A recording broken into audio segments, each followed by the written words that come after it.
In this video, I'm going to walk you through how to set up domain pricing for your storefront.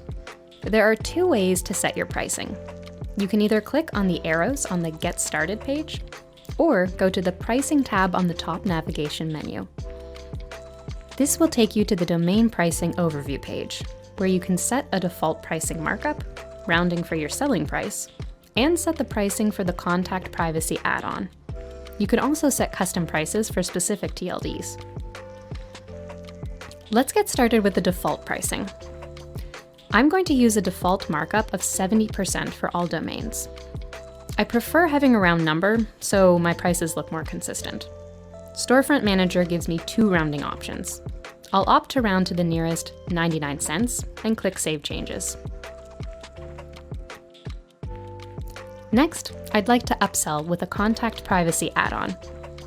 I like to price it low, so I'm going to set it to $4.99 and click Save Changes. Next, I'd like to review what the pricing looks like. Let's click on the TLD Pricing tab. Here you can review the price, edit pricing, or disable a domain extension. If you'd like to modify multiple domain extensions at the same time, you can easily select the extensions you'd like to modify and click on the Bulk Edit button. I can also choose a different markup for transfer and redemption pricing. I'd like to keep them the same for simplicity. In this case, I'd like to override the markup to 50% for .com, .shop, and .store domains, so my pricing is more attractive. I click Save, and my changes are saved. Congrats! You've completed your domain pricing setup.